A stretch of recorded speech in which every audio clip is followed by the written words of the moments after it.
Hello and welcome to the Inspiring Women Wales podcast brought to you by NatWest Cymru and the University of South Wales. I'm Gemma Casey, NatWest Cymru's Ecosystem Manager for Wales. Family care responsibilities are the number one barrier to business success for female entrepreneurs with children. That was one of the key findings of the Rose Review of Female Entrepreneurship, published in 2019. Since then, we've seen women bearing the brunt of domestic load during the pandemic, and now the rising cost of living and childcare represents another significant challenge. So how can we best support mums to start and scale their businesses? With me for this episode is Ceri Gillett, CEO of Mubo, a social enterprise for female entrepreneurs. Hi, Ceri. Hello, Gemma. Thank you very much for being with me. Thank you for asking me. Tell me a little bit about your journey. So you had a corporate career and then you left that to start a business. Tell me a bit about that. Yeah, I worked in business development, in finance in London for many years, but I was originally from mid Wales and had a base in southeast Wales that I'd come back to every weekend because I never quite liked being full-time in London, I have to admit. And when I found out that I was expecting my son, Fred, 2014, I knew I would not be able to go back into the job that I had been doing. The industry that I worked in, I loved my job, but there was a lot of travel involved and there was just no way that I would have been able to stay in that role. I could have done something similar, but I thought it was kind of a natural time for me to make a change and have a different type of career because I'd have different needs with having a small child at home and a partner who worked really long hours actually in hospitality and catering. And I kind of looked at the position I was in and thought, right, as a self-employed person, I've got so many months to take some maternity leave and a little bit of savings that I can fall back on. And that'll give me a bit of a buffer to find out what I'm going to be doing once, Fred is a little bit older and I'm considering going back to work. And what I learned quite quickly, being quite naive, was it was actually going to be quite tricky for me to go back to work because of childcare, the cost of childcare, not having immediate family close by who could buffer and help drop to nursery or pick up from nursery if I was running late. And so I couldn't see a way back into a similar position, maybe more local to home, that I had been doing, which would still involve a bit of travel. And so my option was taking something very different, local to me, that would allow me to work. But when I added up, like many women, the finance of what that would mean, it would mean that I wasn't making any money. I was probably paying money to go out to work just in order to do a job, which made absolutely no sense. In discussions over those first kind of 6 months with my partner, James, about what we were going to do and how we were both going to have a career and be good parents, we decided that actually James was interested in selling his business at the time, which was a hotel restaurant business, because he didn't have any work-life balance either. He was working 6 days a week, really long hours, late nights and early mornings. And by the time, he left when Fred was asleep, he came home when Fred was asleep. So he didn't feel like he was having much input or as much input as he wanted when Fred was younger. And we knew it wasn't going to be sustainable. So we decided to set up a business together in event catering, weddings. We were very naive going into it, I think, even though we were both two self-employed people. I thought, I've worked in business development for about 12, 13 years. I know exactly the steps it's going to take to set this business up. It's going to be absolutely fine. James was carrying on working in the hotel to kind of fund, getting a sale and also starting another operation. And I was doing everything on my own, actually, with no childcare, as I'd mentioned. And I didn't realize how much it would affect me coming out of work. So now looking back on it, I can see that I was a bit like a fish out of water. I really identified with who I was as a working woman. And when I left my corporate career, I wasn't her anymore. I didn't get dressed like that every day. I didn't meet those people. I didn't have those kind of conversations. And so I didn't feel like I was in the right space to start a business. I didn't know how to go and make those connections anymore. I couldn't go to breakfast network meetings. I didn't fit into any of my old dresses that I used to wear when I went to kind of corporate functions. And I just felt like I didn't quite fit in all the places I was going to.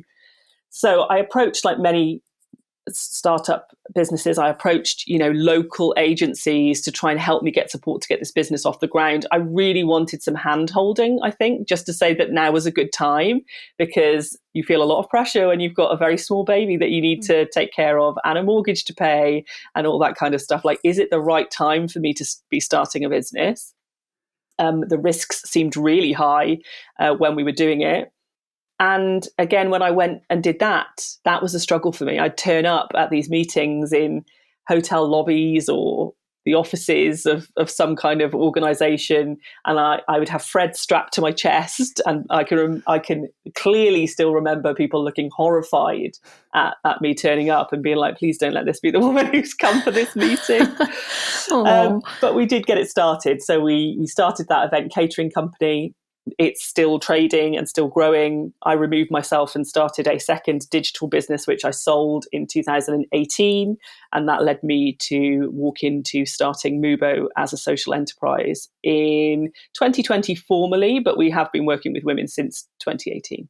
So why that move into business support for women? I mean, you've talked there about your experiences, but what was it that led you to think, actually, I'm going to do something about it?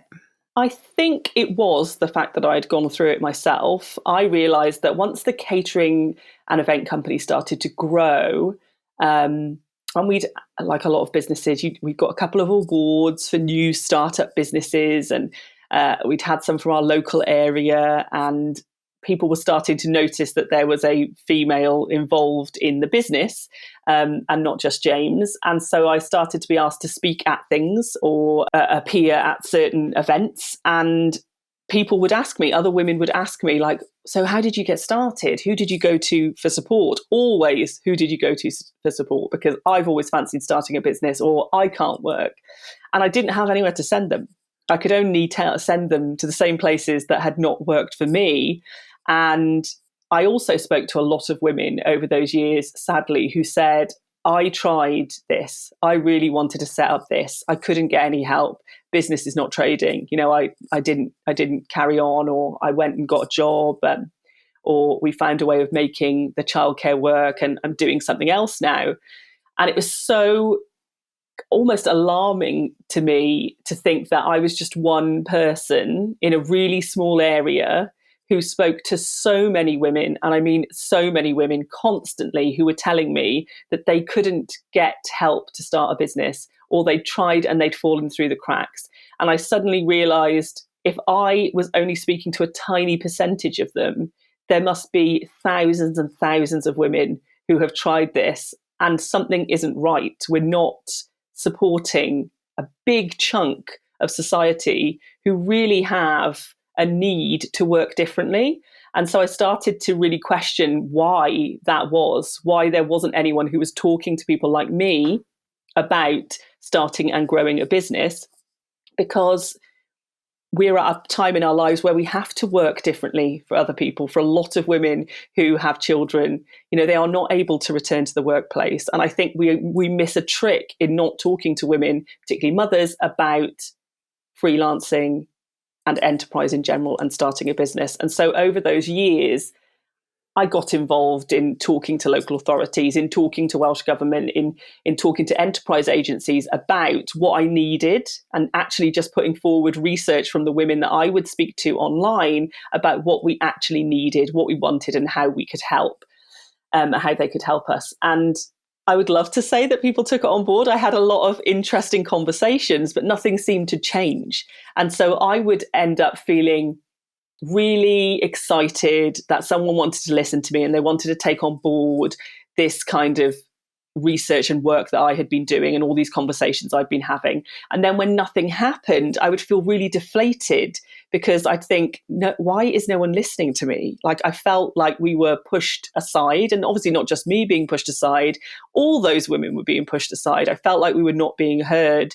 And one evening, sitting in my dining room, there was kind of a moment where I had to say to myself, you can carry on getting annoyed about the fact that no one is listening, or you can change it. And I didn't know how I was going to change it. I didn't think anyone was going to listen to me, but I thought some action was better than no action. And at some point, someone was going to have to throw their hat in the ring, and maybe that person was going to be me. And so I started talking online about what people needed and how I thought we could make something different. And Mubo grew from that kind of seed. And what does Mubo do now? What are the core services?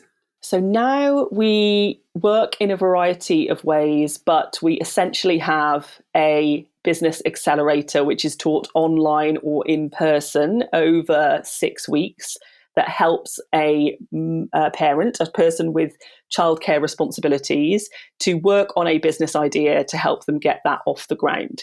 So sometimes we do that in a location-specific sense, where we go into a community hall in a town and we work with people in that area in a child-friendly environment so they can bring their kids along, haven't got to worry about getting childcare. They know that we're all parents and we're not going to bat an eyelid. In fact, we're just going to carry on through tantrums and through throwing things on the floor, and we're going to learn anyway.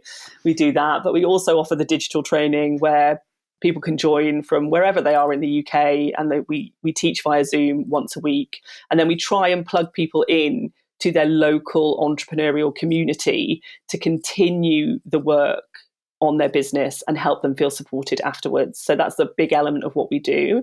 We do a lot of our work digitally with an online presence and via social media, but we also have community hubs. So at the moment across Wales, we have just opened our 7th community hub, and community hubs are where we pop up in your local church hall or your local community centre, and we take it over 1 day a week. And we offer a variety of services for parents in that space where they can bring children in. They can talk to us about returning to work. Maybe that's highlighting jobs that might be accessible for them in their local community. It might be us helping them with their CV or talking to them about how they access childcare. We run workshops and enterprise courses. We plug people into existing networks in the communities, like I mentioned, because there's a lot to be said, I think, for local knowledge specifically. And sometimes parents who've been out of the workplace just need a little push to kind of find that right support. And we do child-friendly activities. So sometimes it's just networking, getting mums together so they can talk about things and not feel like they're so alone. So we work across those core areas. And you've talked there, the word community has come up a lot. You mentioned about plugging people into their local communities. You talked about networking, and we know from the research that has come out in the Rose Review, which was written by the NatWest CEO, Alison Rose, that networking is a big issue for a lot of women, that they just feel that networking opportunities aren't really that applicable to them. And I think you alluded to that when you talked about the breakfast networking you used to go to in your corporate job. It doesn't necessarily fit any longer. Thinking about that sense of community and connection, you're currently part of the NatWest Accelerator programme for scaling businesses yourself. So you are on there with Mubo. Tell me a little bit about how important it is, not just at the startup stage, but also for scale-up businesses and forgive the phrase, but seasoned entrepreneurs like yourself, to still surround yourself with that community and still seek out support at different stages. Yeah, and I think it's that end piece that you just said. I think you have to be aware as an entrepreneur, a business owner, whatever you identify as, that as you grow and change, as your businesses grow and change, your needs change at different times. So there are things that I need now that Mubo is very much at growth stage that I didn't need a year or 2 years ago. So I was particularly looking, as we moved into different areas, as we took on a team to work alongside me, as someone who has worked on their own predominantly for many years as a solo entrepreneur, as you would say, how I would then interact with people, because I haven't had to do it. I built Mubo with a great team of freelancers who I never had to see. We interacted online via direct message. We never had to meet up. And so it was never an issue. Now that I have people who are working with me every day, I know that I'm a really good leader. I know that I'm not a fantastic manager.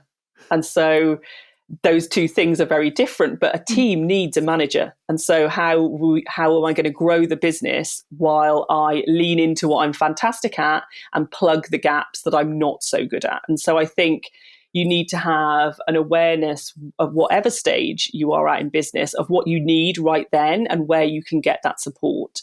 So I had actually done the accelerator with my digital business that I scaled and sold. I did it when it was at startup, and it really helped me grow because I was spending a lot of time on my own, working in a predominantly digital business with lots of other digital businesses. And I didn't have a local network. I wasn't plugged into anything in the ecosystem in South Wales to do with entrepreneurship. And that really helped me at that point to get out of the house, to start working in the lovely offices in Cardiff, to really take myself seriously as the fact that this wasn't going to be, just a hobby that I worked on in my spare time. This was something that I could really grow and actually had the potential of selling on to a competitor, which is what happened. I don't think I would have got there so quickly had I not taken part in that first accelerator. And then with Mubo, because we were a social enterprise, I have struggled again to get support for the fact that the business is different. I don't fit in to the same categories as other businesses. I'm very entrepreneurial. I want the business to be profitable. I want it to be sustainable. But a lot of the support that is around for social enterprise is very much not focused on that. So there's a lot of support around grant funding and bid writing, which is all fantastic. And you do need support on that. But I knew when I was starting Mubo and taking that registration as a social enterprise that we needed to make ourselves financially stable very quickly. And I couldn't find a lot of help or anyone who understood how I was going to do that with a digital business and make it and make that viable, actually. So I couldn't get that support again. So I was very much looking around for what is available for me, who do I need to be talking to, and what do I need right now? And that was very much growth for me as a leader of a business, but also some work around purpose, social businesses that are like mission driven and values driven. And when I came across NatWest Accelerator again, and I could see that they were leaning into having a section that was pretty much, tailored to that purpose driven business, I knew that I would be able to plug myself in again to not only the support and the coaching, but other businesses who would be bumping up against the same kind of things as I have been. Yeah, and as somebody who's been involved in that accelerator program for several years now and seeing lots of cohorts coming through, I always say that the real magic happens in the power of the community. And yes, we offer great one-to-one coaching and lots of content and events, but it's seeing businesses collaborate and learn from each other that is the real magic. You mentioned about seeing yourself as an entrepreneur and having support as an entrepreneurial leader. And I've been struck by how many people are a little bit scared to own that label. Now, I know that the word is a little bit Marmite, so some people really dislike the word entrepreneur. However, I've also spoken to several owners of really brilliant businesses who don't see themselves as business leaders and owners. They see themselves as an X or a Y running a business. So, I am a physio who happens to run a business, or I am an estate agent who happens to run a business. And it's only after going on a journey that they accept they are an entrepreneur. And we see this particularly with women. We know from our research that there is a real confidence gap with women, unfortunately. What would you say is the key thing for women who are starting out or scaling in terms of focusing on that confidence and making sure that they're not inadvertently holding back their own business? Yeah, I think that's really important, actually, because I see it with Mubo, I see it in myself, I see it in my peers.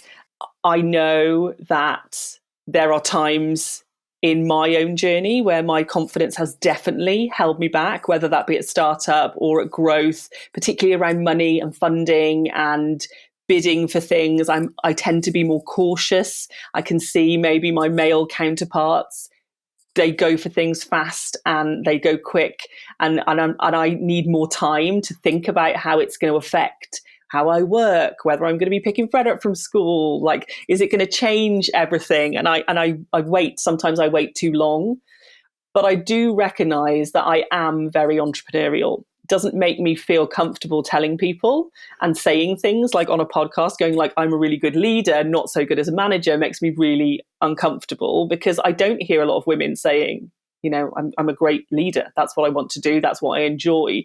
And so I push myself to do it more because it makes me uncomfortable, in the hopes that other people hear it and go, yeah, I could do that too. That's what I needed 3 years ago. That's actually what I need now. And so I think when you're starting off, that is why networking is so important.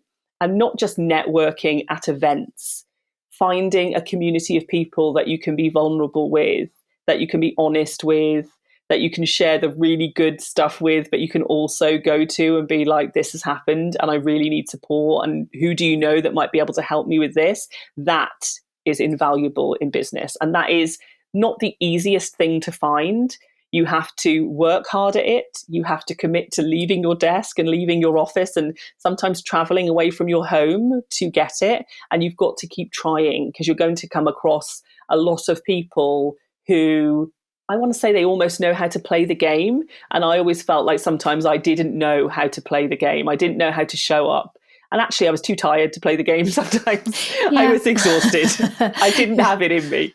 But that commitment to go, you can go far alone. You can go a lot faster if you've got other people with you. That has taken a long time. But if you commit to it, you commit to turning up on the good days and the bad days, but you also commit to communicating what you need. I see a lot of women, myself included, who do not ask for what they need, and they know inside, right? We all know what we need, and a lot of us just can't say it. So if you know that you need support from a big organization, be it your bank, be it your enterprise agency, be it a friend or a mentor, you have to be confident enough to go out and ask for it and keep asking until you get that support. That is where growth in your business happens. Brilliant advice there. Finally, before we finish up, you've mentioned that Mubo is a social enterprise. And one of the questions that we get asked an awful lot from people who are starting out, or indeed who have started but might be at some kind of a crossroads, is about what structure the business should take. What was it that drove you to set it up as a social enterprise? And who would you suggest that women speak to when they are trying to decide on the structure of their business? I would, if I was considering going and starting up a business now, and I thought, what is social business? Is it for me? I would go and speak to existing social entrepreneurs about why they chose their structure. There's a variety of structures that sit under the kind of umbrella of social businesses, and there are differing ways of running them, and it needs to be thought out. There are some days, I will confess, where I think, why did we choose this? It would be a lot easier to have just gone down a traditional limited company and just put out a mission statement of what we were going to do. But we've touched on community 100 times already in this, and that is what Mubo is. I do not think of Mubo as my business, as my kind of job. If anything, my dream for Mubo is that at some point I am not the person who carries it forward. There will be someone at some point who is far more relevant than me to take over the mantle, and I don't want it to live and die with my input. I think mums are always going to need support. Parents and caregivers are always going to need support. And so I hope that it continues without me. That was a conscious thought when we decided to register the business in that way. But also, I desperately wanted to make it a profit-making business so we could give that profit back to women that really needed it. And those are the women in our community. So I saw social business as a way of being able to do that, and also setting us aside from the many profit-making enterprise support coaches or businesses that are out there, which are set up with a different intention. And there's nothing wrong with that intention, but that is what it, it is what it is. It does what it says on the tin. So I wanted to make people buy into the community element of it by saying predominantly what we do is free. There are some paid for services, but when you pay for services with us, it doesn't come to pay me a huge salary. It doesn't come for me to go on holiday, and live the dream on Instagram. It goes to help women like you who need to be supported to start and grow a business. And I wanted that circle to flow. And so social enterprise did that for us. And very briefly, Ceri, before we draw to a close, if someone's listening to this and they are a caregiver and they are wondering about their next career step, or they have an ambition to start their own business, what would your advice be on their first step? I would just start talking to people about it. So whether you go to a friend, someone you know who has a business that you follow on social media who has a similar structure to you, maybe family-wise, an organisation like me, a local networking, do something that takes you out of your comfort zone to start talking about what you want to do. Talk about it before you're ready to act on it, because once you start that ball rolling, you kind of free yourself up to talk about what your vision might be. That's when you start to move towards it. So if you're just keeping it to yourself and working on it in your head and thinking next week, next month, next year, it's unlikely that you're going to get there. But if you throw yourself out of your comfort zone just for 5 minutes, just for one message or just for one meeting, that will give you the momentum to keep going. So I would definitely start sharing your plans. A lovely point to end on. Thank you so much to my guest, Ceri Gillett, CEO of Mubo, a social enterprise for female entrepreneurs. And if you'd like to hear further episodes of Inspiring Women Wales, then please subscribe. To find out more about the podcast and how USW Exchange can connect your organisation to the skills, expertise and facilities at the University of South Wales, visit southwales.ac.uk/business. And for more on NatWest support for small businesses, search NatWest Business Services.